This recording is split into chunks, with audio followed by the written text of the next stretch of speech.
ما مخنا يا ده بالدبر سيتكو والله يا بلي سريع أنا قال لك سوق يا غنا قرو باي دان غمدي والله غلط ومن سين خلاص غلط والله غلط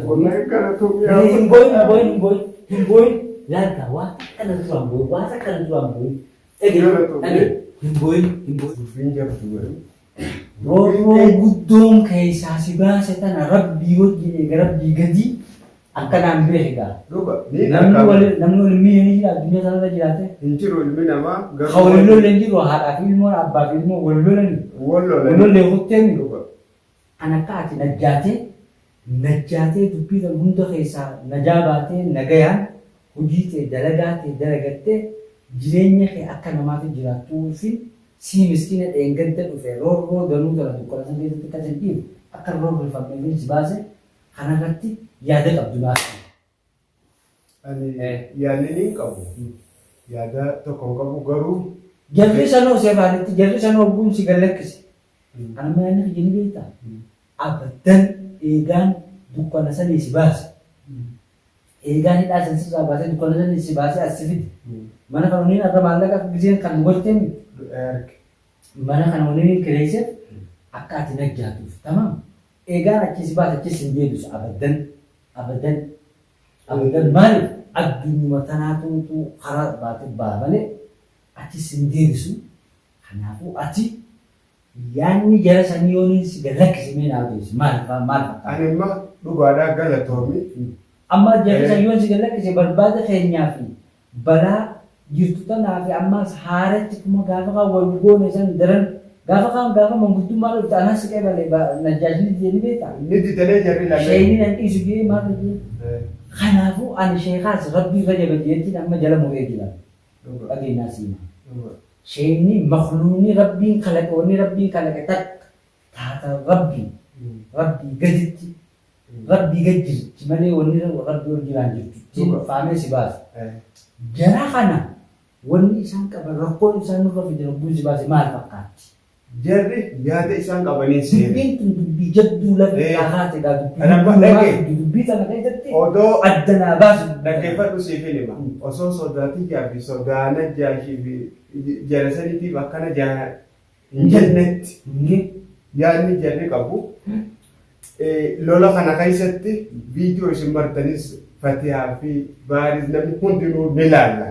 Hoggaan ni ilaalle mormii fi najjaash walitti deebiftan keessatti haasoo keessatti ni ilaalanii gurbaa kana ammaqqee kana najjaashuma jaan kanaatu itti dhiibu jira malee keessaan qabu keessan raammata numa qaba.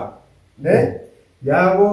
Amballoos raammataan goguufu ture. Koteen isaan kanaa akkasuma namni kun hundinuu. Laal. Dhugaadha. Isaan kanaa qooda namaa beekuun isaaniitu waan gaariidha. Jala qooda namaa beekuun. Isaanuma kanaawu.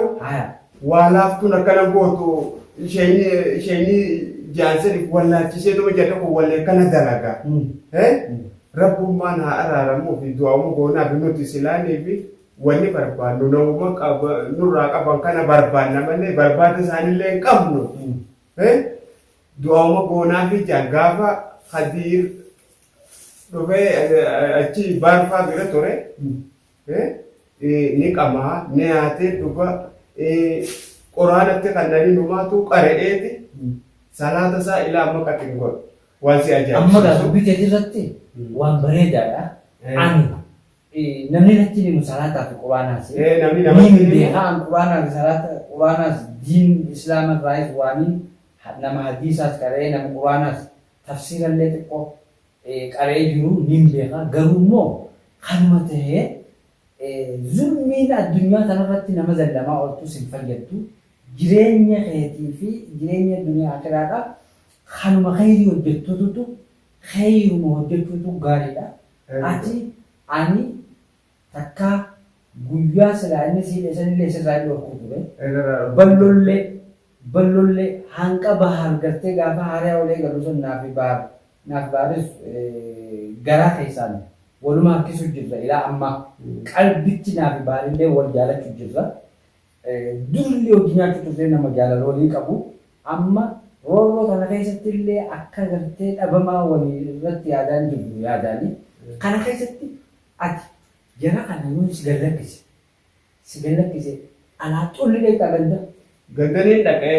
Baharuma dheeteeti bahariin amma qaali naga lakkisee gurbaa waa'ee xiyyaa sintee fi nama jibban haqa isaan dho'isan jaanii yoo jibbannati jedhabaattillee haqa xiyyaas himii fi jarri jara nagayaan barbaadan lola gahee Oromoodhaa wajjin ilmaan Oromoo obboleeyyan keenyaa wajjin wal loluu hin fedhu amma qaali nagayaan jiraachuu fedha hattaa Najjaashillee rabbi harka isaatti haa deebisuu Najjaashillee as deebisuu fedhaa Najjaashillee tasgabbeessuu jiraatte alaa xul ni galtaa. Ni galee dhugumatti ammaqqay anjamaan akkootamoo dhugumaan naga lakkisuuti. Oo anjamaadhaan kan anjamaan dubbiin tiyya haqiiqa waan muradhe duraanis annamni as godhe achi godhis nan jedhu hin jiru. Hojii tanaas fedhuma lubbuu tiyyaatiin hin jire malee namtichi gartee na dhamaasee ol nu godhe hin jiru Najjaash malee kaa namtichi sirriitti keessa lafee gabbu'ee dubbiin isaa keessatti dalaguu Najjaash malee alaami. Amma ogaa ni caccabsina jechaa jira bara. Akka jechaa jiraami ati amma dhuguma sanii si lakkisa. Karaan beektaan karaa tanarraa joolaa gartee dildila baabul yaman kana gubbaadhaan baateeti gammeettee dildila baabul yaman gubbaa biyyee gaggeesse. Manni bahan dildilootan jala alaa xuluma dheedha ni beektaan. Ni beeka guyyaa na qabdan wayin wallaalee anuma hiitanii geessitan malee ifin beeka. Guyyaa san si waa takkaan si wallaalee naannoo inni jawweessan si dhamaasuu kee aboo kun miskiina gubbaan ifiifuu harka keenyanis qabnee galchuu ni dandeenya jeetiin si waan godhu inni si dhamaasuu kee duraa. Fitinaa gubbaa kanaatis anumaan tasgabbeessee Najjaashuma kana as deebisa ati yaada keenyaa galfinaa ibsata. Wallahi yaada keenyaa kureessanii galatoomii siin jaa galatoomii akka gaarii ulfaadhu. Hayyee ijoollee akkasii na cafatte sanillee narraa dhorkite. Wallahi karaa khayrii rabbi si haa qabu an du'aumaan sii godha malee wallahi asii na gabbaafnaan eegaa du'auma obbolummaa waliin qabnu dhiiga oromummaa qabnu sanumaan sii godha malee wallahi waan takka waaniin koomii takka taniin amma qayin akkana na godhe je'ee. Hayyee isaan hojii tasgabbaa'anii na wajjin jiraachuu ni fedhanii ani yaadii tanaa fi balaa tan hunda dhiiseetiin isaan sanuu hammadhee obboleeyyan kiyya beekee ilmaan Oromoo nuti dhiiga takkaa nuti foon tokko jeeni isaanuma sanuu fi qabee isaanis akka finna qabanii isaan kana wajjin waan dalaguu turetan balaaleffannee waan kanatti kan deebine nama silaa waan kana dalaguu dhorkee akka tasgabbiidhaan isaan kana jiraachuu fedha isaan kun yaadni isaanii maal fa'a? Aboo yaadni isaanii wallaahi jarri kun baari fatiyaan baantu. Fatiyaan yaadni si kam? Uummanni kun wallaahi waa'ee nagaya silaanii fi yaa uummata nurraa dhiisanii. Nuti nagayaan cal jennee jiraanna. Egaa yaa'in tun addunyaa kanarratti illee namni gurra nu ajeeffate.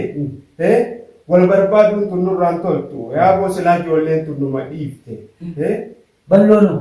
Jechuun isaan hundinuu kanuma akkas jaaniini. Akkanuma jaan malee. Hangafummaanni xiyya jiruun xiyya akkana malee naafis hin toltu an jiruun xiyya kanatti fuulli xiyya durufi fuula bareedaa kanana fakkaataa kanaafuu siin gallakkisa alaa xul dheeteetti amaanaa kanatti geessita. Isaan rabbiin sababaan gartee si kana rakkoo san keessaa baasee rabbiin isuma kanaafuu tolchaa kanaafuu hordoftootaa fi daawwattoota keenya kan an arraan tana wanni namni na cinatti argamu Mahammad gurbaa fitinaa danuu san keessa namoota kaaniinee kaanya wal cafeeyee waliinee mana dukkanaa keessatti sadarkaa hamaa isin itti irraa nullee abaartanii nullee tuffattanii nullee jibbitan itti waliin geenye akira isa kana booda'ante dubbiin isii asi dhaabbachuu hin deemnee namni hundi hadiiriis qabamee hadiir kaanis qabamee namni hundi qabamu deemuun Mahammad baasee gallakkisee furmaata hordoftoota kiyyaa fi daawwattoota kiyya kabajamoo jaalatamoo ilmaan Oromoo nu arrabsaa turtan hundi akka gammaddanii fi fiidiyoo tana isinii gallakkisee Mahammad kun yaada dabarsite qofa. Wallahi abboleessanii anna gallakkisuu kee kanaaf garuu baay'eedhaan gammadee wallahi galatoomii siin jira. Khalaas obboleessanii galatoomii. Wallahi galatoomii. Hin booyin laata waan akkana duraan booyin. Hin booyin kontu haraadhaan si garsiisa. Kaayi ani barumaan fedhe sana hafuutu. Wayi ala kana jira. Hin jiru.